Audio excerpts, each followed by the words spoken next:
अंगहन या मार्गशीर्ष के पहले गुरुवार को व्रत शुरू करें तथा अंतिम गुरुवार को उसका समापन करें। अगर माह के 5 गुरुवार आए तो पांचों गुरुवार को पूजा करें।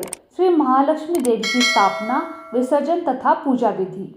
इस पूजा को करने के लिए किसी ब्राह्मण पुरोहित की आवश्यकता नहीं है। हर कोई अपनी भक्ति से पूजा कर सकते हैं।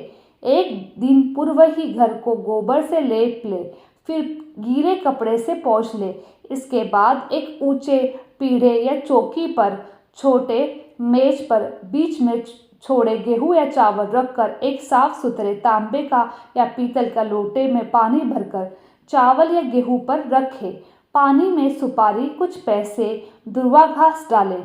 ऊपर से लोटे में चारों तरफ 5 तरफ पेड़ के 5 पत्ते की डालियां रखकर बीच में एक नारियल रखें। उस नारियल पर बाजार में उपलब्ध देवी के मुखौट या चेहरे को बांधकर चिपका दे और लोटे पर हल्दी कुमकुम लगाए और साथ ही उस लोटे के गले में लोटे के हिसाब से लहंगा बांध ले। नारियल के ऊपर एक छोटी चुनरी भी चढ़ा सकते हैं।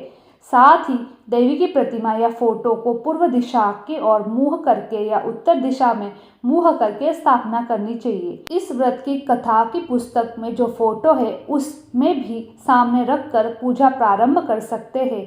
इसके बाद याचमन करें। ओम केशवाय नमः, ओम नारायणाय नमः, ओम माधवाय नमः। इन 3 मंत्रों को पढ़कर प्रत्येक मंत्र में एक एक याचमन करें। फिर ओम गोविंदाय नमः बोलते हुए हाथ धो ले। फिर देवी को फूलों से जल को छींटे देते हुए स्नान कराए और हल्दी कुमकुम लगाए। पुष्पहार अर्पित कर धूप दीप जलाए। फिर इसके बाद भोग लगाकर महालक्ष्मी व्रत के महात्म्य का पाठ करें। शुरू में महालक्ष्मी नमः अष्टक का पाठ करें। फिर देवी को प्रणाम कर कथा का पाठ शुरू करें। कथा की समाप्ति पर देवी की आरती उतारें तथा फिर से प्रणाम करें। रात को फिर से देवी की पूजा करें, मिष्ठान का भोग लगाए तथा गौ माता के लिए भी अन्न रखें। दूसरे दिन सुबह गौ माता को उनका हिस्सा अर्पित करें। इसके बाद परिवार के सदस्यों के साथ मिलकर भोजन करें। दूसरे दिन सुबह स्नान कर पेड़ के पत्तों को निकालें और घर में अलग अलग जगहों पर रखे पानी को समुद्र, नदी, तालाब, कुएं या तुलसी की इसमें डाल दें। जिस जगह पूजा की है वहां हल्दी कुमकुम छिड़क कर 3 बार प्रणाम करें। इस प्रकार महीने के हर गुरुवार को, मार्गशीर्ष मास के 4 गुरुवार को, चारों या 5 हो, इसी प्रकार पूजन करें। पद्म पुराण में कहा गया है कि जो भक्त हर वर्ष श्री महालक्ष्मी की यह व्रत कथा करेगा उसे सुख, समृद्धि और धन का लाभ होगा।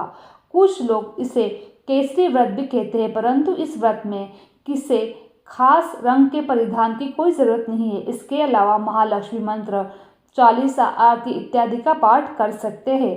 पूजन सामग्री में आप एक नारियल पानी वाला, एक सुपारी, हल्दी की गांठ, 1 रुपया या सोने चांदी का सिक्का, कलश में डालने के लिए 1 पाटा, चौकी या छोटा टेबल, एक स्वच्छ धुला हुआ वस्त्र, पाटा या चौकी पर बिछाने के लिए 1 कलश जिसमें नारियल की स्थापना हो सके, 5 प्रकार के फल, 5 पेड़ों के पत्ते कोई भी ले सकते हैं। यह व्रत पूजा करने से माता महालक्ष्मी प्रसन्न होती है तथा सुख, शांति एवं धन संपत्ति प्राप्त होती है। यह व्रत करने वाली स्त्री तथा पुरुष दोनों मन से स्वस्थ एवं आनंदमय होना चाहिए। श्री महालक्ष्मी की व्रत कथा को पढ़ें। 8 गुरुवार का व्रत पालन करने पर अंतिम गुरुवार को समापन करें। वैसे यह व्रत पूरा वर्ष भी कर सकते हैं। पूरे वर्ष भर हर गुरुवार के दिन देवी की प्रतिमा या फोटो के सामने बैठकर व्रत कथा पढ़ें। शेष गुरुवार के दिन 8 सुहागनों, कुंवारी कन्या को आमंत्रित कर उन्हें सम के साथ पीठा या आसन पर बिठाकर श्री महालक्ष्मी का रूप समझकर हल्दी कुमकुम लगाए। पूजा की समाप्ति पर फल प्रसाद वितरण करें तथा इस कथा की एक प्रति उन्हें देकर नमस्कार करें। केवल नारी ही नहीं अपितु पुरुष भी यह पूजा कर सकते हैं। ये सुहागिन या कुमारिका को आमंत्रित कर उन्हें हाथ में हल्दी कुमकुम प्रदान कर तथा व्रत कथा की एक प्रति देकर उन्हें प्रणाम करें। पुरुषों को भी इस व्रत कथा को पढ़ना चाहिए। जिस दिन व्रत हो उपवास करें, दूध फलाहार करें, खाली पेट न रहे। रात को भोजन करने से पहले देवी को भोग लगाए एवं परिवार के साथ भोजन करें। पद्म पुराण में यह व्रत गृहस्थ जनों के लिए बताया गया है। इस पूजा को पति पत्नी मिलकर कर सकते हैं। अगर किसी कारणवश पूजा में बाधा आए तो औरत से पूजा करवा लेनी चाहिए। खुद उपवास अवश्य करें। उस गुरुवार को गिनती में न ले। अगर किसी दूसरी पूजा का उपवास गुरुवार को आए तो यह पूजा की जा सकती है। दिन में रात में भी पूजा की जा सकती है। दिन में उपवास करें तथा रात में पूजा के बाद भोजन कर ले। इस व्रत कथा को सुनने के लिए अपने आस पड़ोस के लोगों को, रिश्तेदारों को तथा घर के लोगों को बुलाए। व्रत कथा पढ़ते समय शांति एवं एकाग्रता बरते। अथ श्री महालक्ष्मी अष्टकम्। नमस्तुते महामाये श्रीपीठे सुरपूजिते शंखचक्रगदाहस्ते महालक्ष्मी नमस्तुते। नमस्ते गरुडारूढ़े कोलासुरभयंकरी सर्वपापहरे देवी महालक्ष्मी नमस्तुते। सर्वज्ञे सर्ववरदे सर्वदुष्टभयंकरी सर्वदुःखहरे देवी महालक्ष्मी नमस्तुते। सिद्धि बुद्धि प्रदे मुक्ति भुक्ति प्रदायिनी मंत्रमूर्ते सदा देवी महालक्ष्मी नमस्तुते। आद्यधरिते आद्यशक्ति महेश्वरी योगजे योग संभूते महालक्ष्मी नमस्तुते।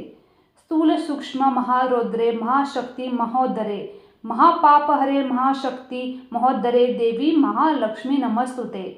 पद्मासन स्थिते देवी परब्रह्म स्वरूपिणी परमेशी जगत माता महालक्ष्मी महालक्ष्मी नमस्तुते। श्वेतांबरधरे ते देवी नानालंकार भूषिते जगत्स्थिते जगत माते महालक्ष्मी महालक्ष्मी नमस्तुते। महालक्ष्मी अष्टकम स्तोत्र यह पठे भक्ति मात्रम सर्वसिद्ध प्रवोति राज प्रपोति सर्वदा। एका काले पठ नित्यम महापाप विनाशिनम द्विकाले यह पठे नित्यम धन धान्य संभवति त्रिकाले यह पठे नित्यम महाशत्रु विनाशकम महालक्ष्मी भव नित्यम प्रसन्नता वरदा शुभम इति महालक्ष्मी स्तोत्रम संपन्न।